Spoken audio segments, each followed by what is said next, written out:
Welcome to the Gaming Ladies monthly board games review for January 2026. This video will showcase the board games that I played last month and cover the ones that I want to highlight from it. Here are the games that I played in January, sorted by the number of plays and then playtime. I played a total of 48 games, with 45 of those being unique. Now, let's dive into the games that I want to highlight from last month. Seven Wonders Dice is the new roll and write version of the original Seven Wonders game. Roll and write is a game mechanic where players roll dice and mark the results on sheets of paper or erasable boards. In this game, you guide one of the 7 largest cities of antiquity to prosperity by constructing a wonder that defies time. To do that, you need to make scientific advances, develop commerce, manage your resources, and bolster your military might and defense. Echoes of Time is a multi-use card management game set in a fantasy land where 4 factions govern different aspects of this world. An ancient and powerful energy flows through the land, concentrating in hidden, inexhaustible sources. Controlling this power allows one to bend time to their will, so your goal is to create the best-equipped fellowship of characters from the different factions to conquer these sources of power.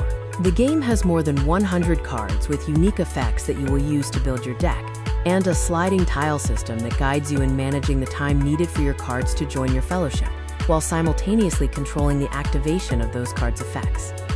Flamecraft is a game about artisan dragons who wield said flamecraft, magical powers sought out by shopkeepers for their production value. You play as a flamekeeper, people skilled in the art of conversing with artisan dragons, and work to place the dragons in their ideal shop, while also enhancing said shops with enchantments. The digital adaptation of the game will soon be available on Steam, and it already looks gorgeous in the playtest. The Game Makers is a game about board game manufacturing, where you can build over 300 real-world games from over 100 real-world publishers. You need to hire staff, build an assembly line, invest in additional structures to your factory, gain and fulfill contracts, and market your line of board games to the world. Once you have the necessary components to manufacture a game, you add it to your display case to show off to the world. This game is truly a love letter to the board game hobby. Calypso is a tile placement survival game, where players build floating settlements in a world swallowed by the sea. Tile placement is a game mechanism, where you place tiles out, usually in certain arrangements, to trigger actions, score victory points, or both.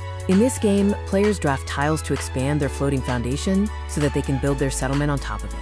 You have to strategize how you place tiles to construct buildings, gather resources, and unlock new opportunities, all while dealing with weather events and trying to meet objectives. The game can be played solo, competitively, or cooperatively. If you've ever played the video game Raft or Flotsam and enjoyed it, then this is definitely the game for you.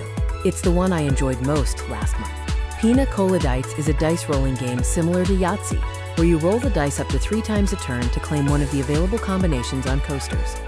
If you can manage to claim a full column or row of coasters, you've made the famous Pina Cola Dice and win instantly. Rematch Marble Puzzle Fighter is an asymmetric, arcade-themed fighting game that's fueled by a marble puzzle system. You input your attacks each turn by clearing connected matching marbles in the 3x5 grid shaped like an arcade game cabinet. If you've ever played Potion Explosion before, this is similar to that but fighting-themed. If you like playing with marbles and fighting games, this is definitely the game for you. It's the one I enjoyed the second most last month. Scattergories and Taboo are both party word games that you've probably at least heard of before. They're both available to play on Amazon Luna. What's cool about these versions of the games is that you can play with people locally or online, and everyone uses their phone as the controller for the games. Plus, only one person needs to have an Amazon Prime or Luna subscription. Everyone else can join for free. Written in the Cards is a party storytelling game where you craft hilarious fortune-telling readings for players based on dice rolls and the cards in your hand. Each turn, the active player is the fortune seeker and asks the group a question based on the dice results they rolled. Then, everyone else creates a prophecy by combining 2 of the cards they have in their hand and gives the seeker a reading by making up a story related to that prophecy that answers their question. This game is basically Cards Against Humanity with a fortune-telling theme. Your Best Life is a flip and write life story game. Flip and write is a game mechanism similar to roll and write but with cards instead of dice. In this game, players can either play together in groups of 2 as a couple, play on their own as singles, or a mix of the 2. The goal is to live the most successful life by gaining happiness and joy through the various experiences you can choose from, based on the available cards each round. You can invest in a myriad of self-improvement options, take vacations with family, friends, or on your own, and even have children and pets. Just watch out for how much stress you're taking on. This game is similar to the Game of Life, or the Pursuit of Happiness if you've ever played that one. This has been the Gaming Ladies Monthly Board Games Review for January 2026. Thanks for watching, and see you next month.